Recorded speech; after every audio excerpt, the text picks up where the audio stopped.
Hi everyone, welcome back to another guided meditation. My name is Sage and I work for the Oregon City Public Library. Today I want to talk about having and maintaining a meditation and mindfulness practice with distractions. Let me tell you, at some point in this video you are going to hear my distraction today.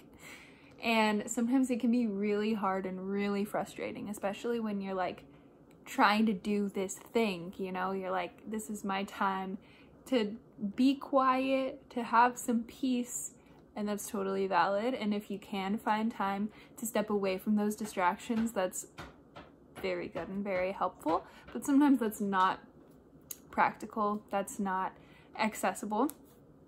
And today we are on baby duty, so that's not even accessible for me today. So there are some things that we can kind of keep in mind while we're trying to have this practice.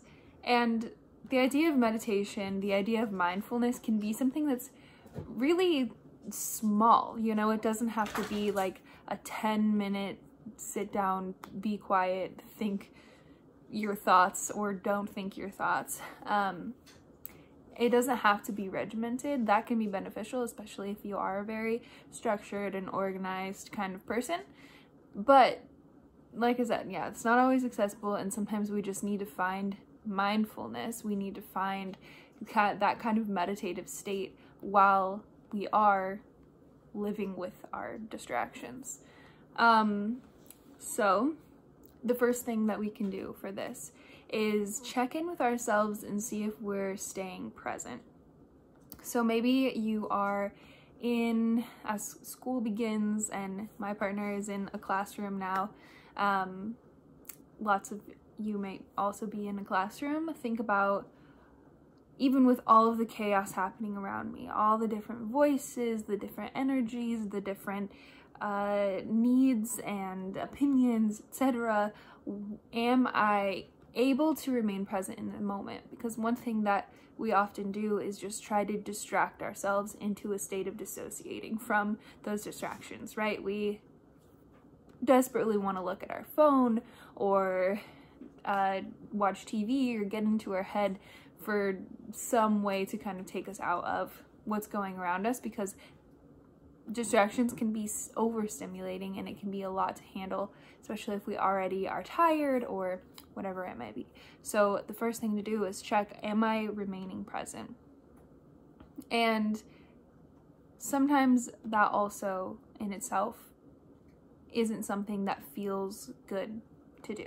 And while dissociating is not ideal, sometimes it is necessary, and it happens for a protective reason, right? So just checking in, am I being present? If I'm not present, where am I going instead?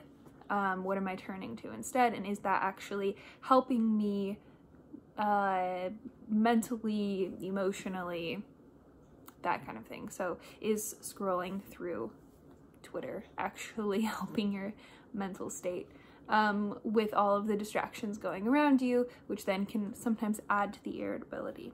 So remaining present, especially with little ones or animals or creatures or partners or any kind of other being that is really calling, grabbing your attention and requiring a lot from you.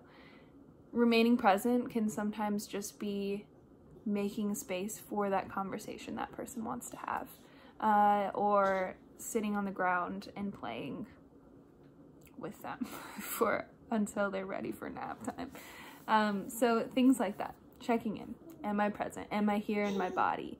Can I feel my body? So if you're not present in that moment and you want to be, there are things we can do to kind of get back into that. So we can look around and notice the senses around us, right? We can notice what we see, what we hear, what we smell, what we taste, what we feel. We can also recognize maybe the colors, the shapes, and the textures around us. And we can check into our breath. So let's just pause here and take 3 big breaths. Even if those distractions around you continue, just take 3 breaths. even if you're walking around, even if you're putting food on a table, or I don't know, whatever you're doing, take in a breath. Let it go. Breathe in and out. Breathe in and out. Another thing with these distractions is that those around us can often tell when we are feeling irritable or when our energy is off.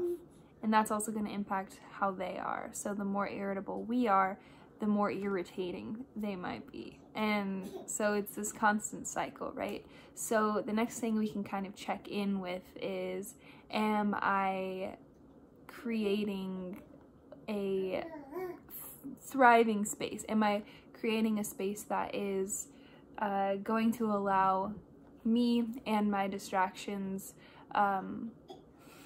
or people, I guess we don't have to categorize them as just distractions, but are we going to thrive together in the space we're in? And if not, what changes can I make? So maybe that means, for me, that usually means doing the dishes or going outside on a walk, or just changing the scene, even if it's for like 10 minutes. Sometimes that can help us get back into the present and get reconnected with those around us who we might find ourselves dissociating from or not wanting to connect with because of tiredness or irritability.